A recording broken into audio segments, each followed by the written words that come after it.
Quoi de neuf, c'est votre gars? J-O-N-N-I-S-H-R-E-V-E. Je suis Bébé Promo, le télécom, c'est ça. Les gars, bienvenue dans un nouvel épisode de Coaching Up aujourd'hui. Nous allons analyser une autre vidéo d'un athlète X, et celle-ci est... Essayez quelques exercices classés du meilleur au pire. Et je vais passer en revue certains des mouvements qu'il fait et vous proposer de meilleures alternatives et options.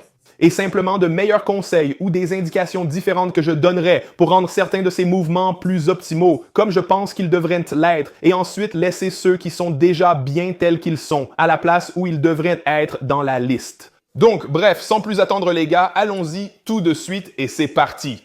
Salut les gars, Jeff Cavalière, A-T-H-L-E-A-N-X, comme. Ce que vous voyez derrière moi, c'est un tas d'exercices différents pour les triceps. Cependant, après la vidéo d'aujourd'hui, vous allez vouloir en éliminer quelques-uns. Donc, je vais vous aider à les classer du pire au meilleur pour que vous ne gardiez que les meilleurs exercices pour les triceps, ceux qui vont vraiment vous apporter les résultats que vous recherchez. Alors, au moment où nous commençons notre processus de classement ici, il est important de préciser ce qui entre en compte dans ce classement, car il y a de nombreux facteurs et ils n'ont pas tous la même importance. Donc, ce que j'aime bien en fait dans cette vidéo, c'est que, contrairement à avant, il propose vraiment un système de classement. Comment place-t-il ces exercices à telle ou telle position? Et qu'est-ce qui fait qu'un exercice est bon ou mauvais? Premièrement, est-ce que ça va te permettre de charger suffisamment? Est-ce que ça va vraiment cibler le muscle que tu veux travailler? La majorité, n'est-ce pas? Tu te souviens du truc du camembert. Assure-toi qu'environ 80% de ton camembert touche vraiment le muscle que tu veux cibler. Et puis, troisièmement, est-ce que c'est sûr? Ça devrait même être le critère numéro 1, quoi qu'il arrive. Je sais qu'il ne les classe pas forcément du meilleur au pire dans l'ordre où ça devrait être. Mais ce sont vraiment 3 bons critères auxquels tu dois penser quand tu choisis tes exercices. Alors, allons-y. Et donc, on va commencer la liste comme on le fait toujours à partir du... Bas vers le haut. Oui, je comprends, je sais quel est le titre, c'est du meilleur au pire, mais c'est ma vidéo. Et donc, on commence tout en bas du baril des triceps ici avec notre premier exercice, le powerbomb debout avec haltère. Maintenant, certains connaissent peut-être cet exercice sous le nom d'extension des haltères, au-dessus de la tête en position debout. En fait, ce n'est pas l'un de mes préférés. Et il y a une alternative que je vais vous montrer plus tard qui est définitivement meilleure que celle-ci. Ce que je n'aime pas? Ce que je n'aime pas dans ce mouvement, c'est qu'il y a 2 choses qui se passent ici. Premièrement, la position de l'épaule pour même effectuer ce mouvement. Donc oui, évidemment, pour celui-ci, je n'aime pas du tout. Je ne suis pas un grand fan de faire quoi que ce soit derrière la tête. À moins que tu sois vraiment en prise d'arracher, c'est tout. Et quand tu es dans cette position, tu travailles en fait plus les épaules que tout le reste. Donc, en ce qui concerne cet exercice, je ne suis pas fan de faire un mouvement de triceps derrière la tête. J'ai des problèmes d'épaule. Beaucoup de gens ont des problèmes d'épaule et les épaules des gens ne sont pas si solides. Donc, encore une fois, vous allez avoir une rotation interne, vous serez derrière votre tête et vous essayerez d'éviter votre tête. Donc, il faut vraiment, en quelque sorte, bouger votre cou et faire le mouvement où vous essayez de faire ce genre de choses. Donc oui, je suis tout à fait d'accord pour dire que ce mouvement devrait être tout en bas de la liste, comme l'un des mouvements qui ne sont pas bons pour cette raison. Reçoit le premier gros X rouge, ce qui nous amène à notre deuxième exercice ici, dans la pire catégorie, et c'est maintenant l'extension des triceps en crossface. Depuis la première fois que j'ai vu cet exercice dans l'encyclopédie du bodybuilding d'Arles et que je l'ai réellement essayé il y a de nombreuses années, ma haine pour cet exercice n'a fait que grandir. Cela revient encore une fois à la position du corps et à la façon d'exécuter l'exercice. Oui, donc encore une fois, souvenez-vous que vous essayez de cibler votre muscle. Vous voulez vraiment cibler le muscle. Et puis assurez-vous que les autres muscles autour, pour aider, vous savez, à stabiliser et isoler le mouvement, le muscle que vous sollicitez, il ne faut pas lui enlever du travail. Donc pour moi, comme j'ai des problèmes d'épaule, j'ai, vous savez, des problèmes avec le groupe des rotateurs. Donc quand il s'agit de stabilisation, être dans cette position me met dans une situation vulnérable ou à la fin de ma répétition ou en approchant, vous savez, de ces répétitions d'échecs. Je ne peux pas forcément me maintenir en position pour continuer à tirer. Mes épaules commencent à se lever et à s'accumuler et je dois vraiment me concentrer sur la dépression des épaules pour les garder basses. Donc je suis tout à fait d'accord. Il y a d'autres positions dans lesquelles tu peux te mettre pour isoler tes triceps, où tu n'as pas besoin de faire ce mouvement en travers du corps, par-dessus, derrière le dos, ceci ou cela. Tu peux simplement trouver une position dans laquelle tu peux avoir une extension complète du coude et te placer de façon à vraiment cibler ce muscle sans te retrouver dans une position bizarre qui enlève de l'efficacité au mouvement. Donc ça, c'est un autre mouvement avec lequel je suis totalement d'accord avec Athlean-X. On est 2 sur 2. Les choses changent. Et ça nous amène à notre troisième et dernier exercice dans la catégorie des pires ici. Et pour celui-ci, mon attention est entièrement tournée vers le dip sur banc. Et c'est un exercice dont j'ai déjà parlé à de nombreuses reprises, et je l'ai encore fait récemment lors de mon passage dans l'émission en direct avec Kelly et Ryan. Et c'est simplement le fait que l'exercice peut partir d'une bonne intention, mais est souvent mal exécuté. Oui, donc c'est l'un de ces mouvements où je vois des gens essayer de faire des dips sur banc tout le temps, mais ils le font mal. Quand il s'agit, par exemple, de physiothérapie ou autre, quand tu dis que tu as, par exemple, des problèmes de tendons du biceps ou que tu parles de la tête, de l'humérus, ce genre de choses, quand il s'agit de ton tendon du biceps, tu veux avoir ta main dans une position où elle est tournée, n'est-ce pas? Donc, tu te donnes beaucoup plus d'espace dans cette coiffe de l'épaule pour bouger. Donc, ce que je recommande si tu veux faire des dips sur banc, la meilleure façon de faire ça, si tu veux essayer, c'est de le faire sur une barre. Maintenant, assure-toi de prendre ta barre et de la mettre dans ton rack et vérifie qu'elle est bien sécurisée et stable. Tu peux utiliser des supports. Je l'ai ici, simplement posé sur les goupilles de sécurité. Mais si tu peux voir ici comment je l'ai placé comme ça, ensuite ce que j'aime faire, c'est tourner mes mains de cette façon. Encore une fois, quand on parle de problème de tendon du biceps, un bon étirement consiste littéralement à ramener tes mains en arrière comme ça puis à te laisser tomber comme ça pour étirer un peu l'épaule. Mais quand il s'agit de faire ce mouvement et pour le rendre un peu plus optimal que d'avoir la main comme ça, tourne tes mains. Tu as un peu plus de liberté de mouvement, donc je suis ici, je pousse vers le haut et tu obtiens à nouveau un bon étirement à partir de là. Ce n'est pas le meilleur mouvement à faire, mais si tu dois le faire et te tromper, autant te tromper en le faisant correctement. Donc encore une fois, retourne tes mains, paumes vers l'extérieur en étant dans une position plus supinée. Et ensuite, pars d'ici. Et ensuite, fais le mouvement réel vers le bas et vers le haut. Puis garde tes mains comme ça et observe ton épaule et cette rotation interne. Ouais, écrase. Abaisse tes épaules. Donc c'est la meilleure façon de faire ce mouvement. Pour rendre ça un peu plus optimal, fais-le directement à partir de la barre elle-même. Donne-lui un peu plus de liberté de mouvement. Très bien, passons au mouvement suivant. Et avec ça, je peux sortir mon marqueur bleu alors que nous montons dans le classement vers la catégorie supérieure. Et le premier exercice que nous allons examiner ici est le rope push-away, ou extension des triceps à la corde. C'est un bon exercice, cependant, c'est la physique de l'exercice qui le fait descendre de quelques crans. Nous savons que pour maintenir une tension élevée sur un muscle, il faut que la ligne de résistance soit perpendiculaire au segment en mouvement. Si possible, dans ce cas, notre avant-bras est la zone ciblée et la ligne de résistance est le câble lui-même. Et vous pouvez voir cela lorsque nous arrivons en bas de l'exercice. Ces deux-là sont presque parallèles l'un à l'autre, ce qui signifie que nous n'avons pas beaucoup de résistance sur les triceps dans la phase de contraction maximale. En plus de cela, cela a tendance à être l'un de ces exercices où l'on utilise l'élan.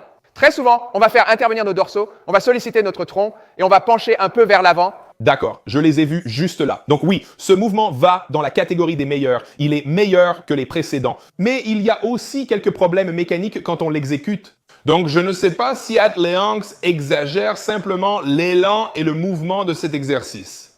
Mais si je dois faire ce mouvement, je vais vouloir me mettre dans une position où je suis plus penché en avant.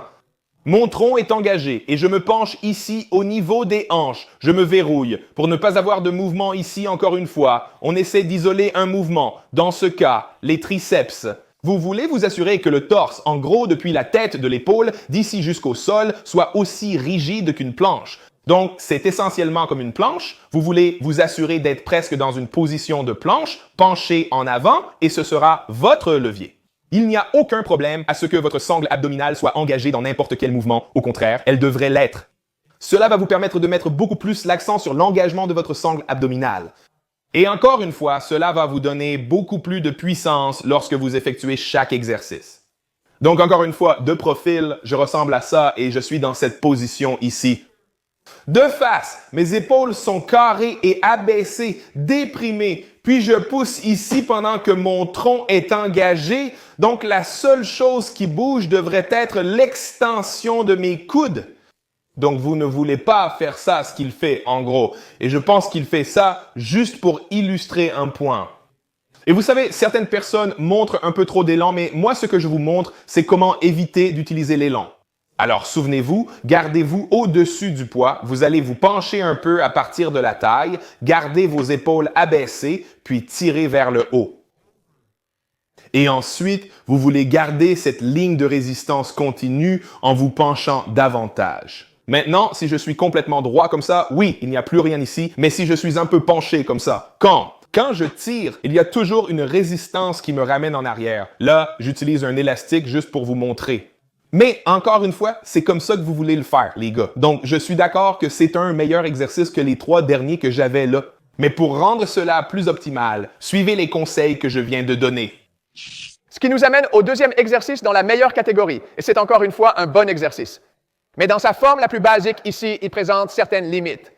Et nous parlons de la poussée triceps à la poulie, et que vous la réalisiez avec une barre droite ou une corde. Les limites restent les mêmes. Nous parlons encore une fois de la physique du mouvement, qui n'est pas alignée et ne nous permet pas de tirer le meilleur parti de l'exercice. Surtout si l'on considère le fait que je vais vous montrer une variante que vous pourrez faire plus tard et qui le permettra. Sans parler du fait que la position des coudes compte ici, car les coudes commencent à s'écarter de plus en plus sur les côtés, comme c'est le cas pour tout type de push-down en pronation. Vous allez commencer à solliciter d'autres muscles, en particulier la poitrine, ce qui va retirer une partie de l'effort au triceps et limiter la croissance que vous recherchez à cet endroit. Donc, je vais m'arrêter là pour que lorsque je le regarde vraiment faire le mouvement. Oui, la position du coude compte vraiment lorsqu'il s'écarte, mais elle compte aussi pour savoir où le coude se trouve par rapport à votre tronc. Donc, si vous voulez rendre quelque chose très facile, plus vous êtes proche de votre ligne médiane, plus la version de ce mouvement sera facile. Plus vous vous éloignez de votre ligne médiane, plus ce sera difficile. Donc, quand nous faisons ce mouvement, ce que nous voulons faire, c'est nous assurer que nos coudes ne restent pas ici. Parce que, encore une fois, il sera beaucoup plus facile de tirer vers le bas et encore une fois, l'amplitude de mouvement ne sera pas aussi grande. Donc, nous voulons être dans une position où nous sommes ici. Et je ne veux pas que mes coudes soient ici, mais je veux pousser mes coudes vers le bas et vers l'extérieur. Il y a déjà de la tension sur mes coudes. Donc, quand je tire vers le bas, j'ai à nouveau de la tension sur mes coudes. Je ne veux pas que mes coudes fassent ça ou que mes épaules montent et descendent comme ça. Je veux une dépression des épaules. Une dépression des épaules. La contraction du tronc va permettre à notre torse de rester aussi rigide qu'une planche, encore une fois. On veut s'assurer que notre corps imite essentiellement une planche dans la plupart des positions. Donc, si on garde notre tronc engagé et nos omoplates abaissées, il n'y aura aucun mouvement ici ou là. Et on peut accentuer encore plus cette extension du triceps ou du coude et mettre davantage l'accent sur la charge, en poussant le coude davantage vers l'extérieur à partir d'ici. Au lieu de le garder ici derrière et d'essayer de pousser vers le bas de cette façon, donc c'est une autre manière d'améliorer vraiment ce mouvement. D'accord? Passons à la suite, et cela nous amène au troisième et dernier exercice de notre catégorie meilleur, ici, et nous allons parler de notre prochain exercice au poids du corps. Non, c'est le pompage diamant, mais si vous avez regardé ma vidéo sur le classement des exercices pour la poitrine, vous avez vu que j'ai placé le pompage classique exactement au même endroit. Pourquoi? Pour exactement la même raison, la facilité d'exécution, le fait qu'il y ait un manque de stimulation ici. Si vous pouvez en faire trop, les gars, si ce sont des exercices isolés, ils ne vont pas fournir le stimulus d'hypertrophie que vous recherchez. C'est l'un des principaux critères que j'ai établi dans ce classement des exercices depuis le tout début. Donc, je vais être un peu en désaccord. Là, tu vois, je cherche vraiment loin, mais je vais juste dire ça pour la majorité.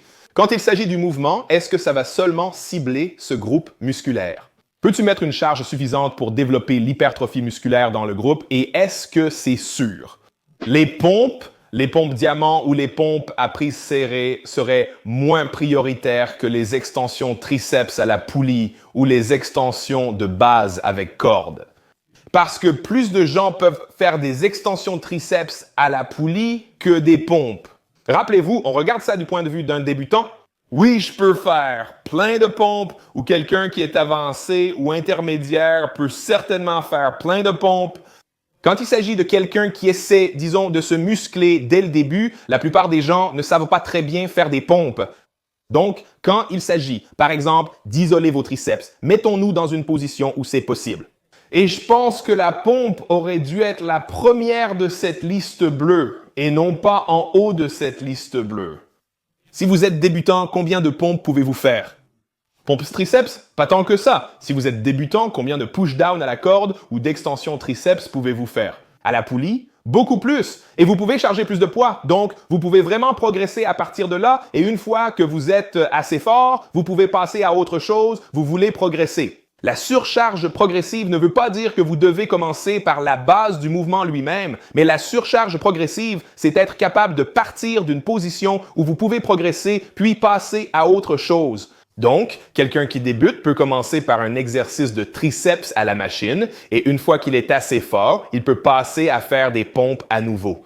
Je vais un peu plus loin là. Je suis toujours d'accord avec l'ordre de cette liste, du pire au meilleur, mais c'est juste pour ceux qui nous écoutent. Je pense juste que les pompes diamants seront beaucoup plus difficiles pour la plupart des gens. et tu ne pourrais pas autant charger l'exercice, et puis ce n'est pas aussi sûr pour la plupart des gens. Tu vois ce que je veux dire? Bref, continuons.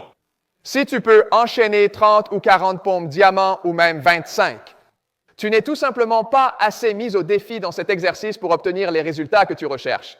Nous savons qu'il existe d'autres variantes du même exercice de pompe qui sont bien plus difficiles et plus exigeantes. Les débutants ne font pas 25-30 foutues pompes, ils en font 10 peut-être. Bref, passons à la suite. Et le premier exercice ici, devinez quoi? Encore une pompe. C'est la pompe Cobra. Et ici, j'ai l'occasion d'expliquer exactement pourquoi je préfère celle-ci. J'ai mentionné dans le dernier exercice qu'avec la pompe diamant, les bras étaient maintenus en position devant le corps. d'accord, donc voici où l'athlète me perd vraiment. Premièrement, à qui s'adresse-t-il? Disons simplement qu'il s'adresse aux avancés et à l'élite. Ce n'est pas mon cas. Les pompes Cobra plutôt que les extensions triceps et celles de la catégorie bleue étaient bien meilleures que ça. Les pompes Diamond Cutter sont meilleures que les pompes Cobra. Non, personne ne fait ça, personne ne les fait, désolé. Et quand il s'agit de pompes, les pompes classiques sont meilleures que celles-ci. Donc il m'a perdu. Il est dans la meilleure catégorie et c'est ce qu'il considère comme le meilleur mouvement. Et nous examinons les paramètres selon lesquels il les classe comme étant numéro 1. Le premier va vous donner une charge suffisante, le deuxième va isoler le muscle ciblé, dans ce cas les triceps, et le troisième c'est la sécurité. Et donc, si vous êtes un athlète d'élite comme moi, ceux-ci sont trop faciles. Si vous êtes débutant, ceux-ci sont trop difficiles et il est facile de se blesser. Vraiment, Josh, ou je suis pas d'accord? La pompe Cobra corrige cela. Vous pouvez voir qu'on se place un peu plus vers l'avant et on termine dans une position où les bras sont bien serrés contre les côtés et davantage en extension par rapport à notre torse. Maintenant, Atleanx est sec, donc je vais faire les pompes Cobra. Et je ne vois pas vraiment son triceps ressortir autant que je vois ses érecteurs, son épaule antérieure, son dos. Je vois plus de muscles bouger pour faire ce mouvement que je ne vois le triceps faire quoi que ce soit. Même s'il est effectivement sollicité dans cette position, il n'est pas assez isolé pour que ce soit vraiment un mouvement qui devrait être en haut de la liste. Donc tu m'as perdu. Les athlètes... Traction. La deuxième chose que ça fait, c'est que ça enlève un peu le travail de la poitrine de l'équation. Donc, au lieu de dominer avec la poitrine, on va placer l'effort principal sur les triceps, ce qui va en faire un exercice de triceps plus exigeant. Malheureusement, quand tu es en position de pompe, peu importe comment tu regardes la chose, une pompe, dans tous les cas, que ce soit une pompe Cobra, une pompe Diamant, peu importe le type de pompe, c'est une variante de la planche et la planche va solliciter ta poitrine et surtout tes abdos. Donc, en fait, tu ne retires pas vraiment la poitrine. En faisant ce mouvement, tu vas surtout travailler ta poitrine. Parce que tu commences du bas et tu vas vers le haut en faisant ce mouvement. Je vais arrêter avec ça parce qu'on insiste trop sur les pompes Cobra, donc je vais passer à autre chose. Et donc, pendant qu'on parle d'améliorer les exercices, de les rendre meilleurs, passons à la prochaine version du push-down pour les triceps. C'est le push-down en prise inversée parce qu'on parle d'un meilleur exercice. Pourquoi? Même si tu dois potentiellement utiliser un peu moins de poids ici, l'effet final de ce qui se passe avec les triceps va augmenter l'efficacité de l'exercice. Et c'est parce que ce que la prise inversée nous apporte, c'est un... D'accord, donc je veux que vous regardiez et je vais demander à mon monteur d'afficher ça dans le coin ici. Mais regardons simplement quand il fait ce mouvement maintenant, les paramètres sont... L'un va nous donner assez de charge pour réellement provoquer l'hypertrophie, pour vraiment développer le muscle. Deuxièmement, est-ce que cela va solliciter ou cibler le muscle que nous essayons d'isoler, dans ce cas, les triceps? Et troisièmement, la sécurité? Et je regarde ça et la façon dont il l'exécute, et même de dos, commençons depuis le début. Ses trapèzes sont engagés, ses épaules font ce mouvement à la toute fin, ses érecteurs sont activés, tout bouge ici et les triceps sont quand même sollicités. Mais encore une fois, juste la façon dont il le démontre, il fait intervenir tous les autres muscles pour que ça fonctionne. Et je vois tous ces autres muscles qui ne restent pas dans une position statique, mais ils sont déplacés de façon isométrique pour aider ce mouvement. Donc tu retires de ce mouvement. Je ne suis pas du tout fan de faire des extensions triceps en prise supinée ou en prise inversée. Ça va beaucoup plus solliciter ce triceps et bien plus les trois faisceaux, c'est certain. Mais quand il s'agit de ça, si je dois faire une extension en prise inversée, je veux être dans une position où, encore une fois, mon coude est placé devant moi pour pouvoir mieux l'isoler. Et encore une fois, quand on fait des extensions des triceps ou n'importe quel type, il faut pousser le coude vers le sol. Ça va entraîner une dépression de l'épaule. Comme ça, on peut garder le torse et la ceinture abdominale engagés pour qu'il n'y ait aucun mouvement ici. On ne veut aucune flexion ou extension de la colonne cervicale, thoracique ou lombaire. Il faut qu'elle reste dans une position en planche, encore une fois, pour qu'on puisse isoler nos triceps. Donc, quand on est assis ici à faire ce mouvement, ce qu'on veut, c'est être dans une position comme celle-ci. Et les coudes sont poussés vers le bas et vers l'avant. Donc, quand je tire vers le bas, j'isole uniquement mon triceps, rien d'autre ne bouge. Je ne veux pas voir ça, ni tout ça. Et regardez-moi bouger tout mon corps, juste pour faire ce mouvement. Je veux isoler le triceps. Maintenant, quand on fait ça, je recommande, si vous allez faire ce mouvement, d'utiliser la barre EZ ou si vous avez des poignets que vous pouvez isoler et déplacer. Donc, vous n'êtes pas assis dans cette position parce que la plupart du temps, lorsqu'il s'agit d'être en position supinée, la plupart des gens ne sont pas à l'aise ou n'ont pas assez de mobilité dans les poignets pour être complètement en supination et tirer vers le bas comme ça. Donc, encore une fois, si vous faites ce mouvement, utilisez une barre EZ pour avoir un peu plus de facilité dans cette position supinée, en étant en prise en supination. Donc, nous devons être comme ça. Et encore une fois, prendre les coudes et les pousser vers l'extérieur pour créer de la tension. Déjà, assurez-vous d'engager vos dorsaux en abaissant les épaules. Et bien sûr, nous avons cette colonne vertébrale bien droite, rigide et neutre en position de planche debout. Passons à la suite et continuons ici avec les améliorations des exercices, car nous avons parlé du push-away pour les triceps. Avons-nous quelque chose de mieux que ça, ou dans cette catégorie, quelque chose d'encore meilleur? Et oui, nous en avons. C'est l'extension à la corde au-dessus de la tête. Voyez-vous, la configuration est la même, la machine est la même, mais l'exécution de l'exercice est complètement différente. Au lieu de cibler un point devant vous... Non, d'accord. Écoute, Écoute, je suis un fan, j'encourage les gens, je soutiens, Quelqu'un pourrait dire, ah, tu n'aimes pas, ouais, c'est comme ça que tu aimes. Atlian X. Je ne sais pas qui est ce Atlian X, je ne sais pas qui c'est. En tant que personne, je ne peux juger que ce qu'il publie.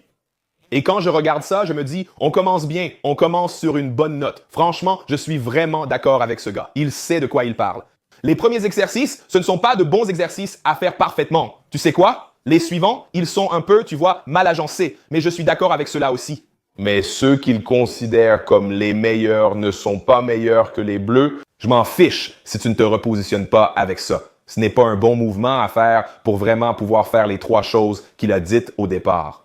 Premièrement, es-tu dans une position suffisamment bonne pour créer de l'hypertrophie? Deuxièmement, est-ce que ça va cibler le muscle plus que tout le reste, dans ce cas, les triceps? Troisièmement, la sécurité.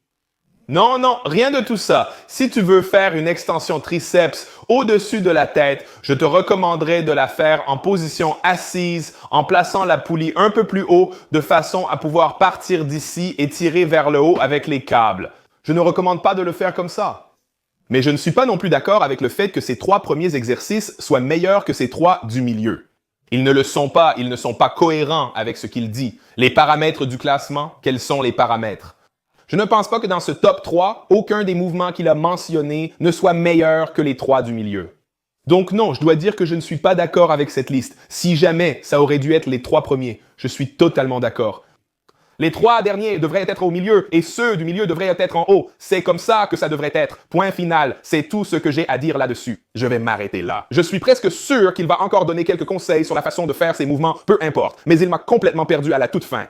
Avec les trois premiers à leur place et classés du meilleur au pire, là, ce n'est pas le cas. C'est mélangé, malheureusement. Mais la majeure partie de la vidéo est bonne. Parce que je vais vous donner des idées, des choses que vous faites probablement. Arrêtez simplement de les faire dès le départ. Mais si vous devez retenir une seule chose de tout ça, la première, c'est que la charge doit être suffisamment lourde pour créer de l'hypertrophie. D'accord, cool. Comment on fait ça? Ce qu'on va faire, c'est travailler sur la position du coude. Plus votre coude est éloigné de votre ligne médiane, plus ce mouvement sera difficile. Donc, vous n'avez pas besoin de charger le poids du tout. En général, tout ce que vous avez à faire, c'est, au lieu de garder votre coude ici, ramenez-le ici maintenant, puis encore une fois. Après ça, ce qu'on veut faire, c'est s'assurer d'avoir la colonne vertébrale neutre tout le temps. On ne veut pas que nos vertèbres cervicales, thoraciques et lombaires soient en flexion ou en extension. On veut qu'elles restent stables. Comme une planche, on va se mettre en position de gainage tout le temps pour pouvoir isoler notre triceps. Donc, en étant dans cette position de planche où il n'y a aucun mouvement ici, où on est plus rigide ici, on en tire plus de bénéfices. En gardant notre sangle abdominale engagée tout le temps, il n'y a aucun problème à ce que votre sangle abdominale soit engagée en permanence. Dans la plupart des cas, les gens doivent de toute façon engager davantage leur sangle abdominale. C'est ce que la sangle abdominale va faire. Associé à la dépression des épaules, cela va garder votre torse complètement droit, avec une colonne vertébrale neutre. Donc, encore une fois, si vous voulez optimiser les extensions de triceps, les mouvements de triceps à partir d'une position d'extension du coude, on veut être en position de planche, épaules abaissées, coude vers l'extérieur de cette façon. Et ensuite, tirer ou pousser vers le bas avec n'importe quel mouvement. C'est ce qu'on fait quand il s'agit des triceps. Et ça va aider à isoler encore plus le triceps. Bref, les gars, j'espère que vous avez aimé la vidéo. Je vais m'arrêter là. Si c'est le cas, les gars, assurez-vous d'aimer, de vous abonner et de partager cette vidéo. Ne devenez pas la diffusion, la vérité transparente et vulnérable pour le coaching, les gars. J-O-N-N-I-S-H-R-E-V. Je fais du coaching tout au long de la semaine avec mes athlètes. Non seulement nous faisons des bilans une fois par semaine ou toutes les 2 semaines. Je vous coach tout au long de la semaine, vous m'envoyez des vidéos et je corrige votre technique. C'est ce que fait le programme de coaching continu. Donc, je recommande, si vous voulez ça, un peu plus d'attention aux détails sur votre technique et progresser de cette façon. Si vous voulez en savoir plus sur le coaching, inscrivez-vous pour une consultation téléphonique. 15 à 30 minutes à la fin de cette consultation, les gars, si vous voulez opter pour le coaching. Que ce soit un plan unique ou un plan récurrent, je déduis la consultation de n'importe quel forfait que vous choisissez. Les gars, utilisez mon code Johnny15 pour obtenir 50 de réduction sur le Power 30 Cookbook. Utilisez mon code Johnny pour obtenir 50 de réduction sur Fitarmicom. Les gars, ajoutez-moi sur Instagram _Johnny_Boss. Assurez-vous de m'envoyer vos photos de progression, des clips vidéo, des photos de bouffe. Peu importe les gars, je vais les repartager pour vous. Vous savez comment ça se passe. Le faire aiguise le fer. La surcharge progressive améliore ta vie. En attendant, continuez.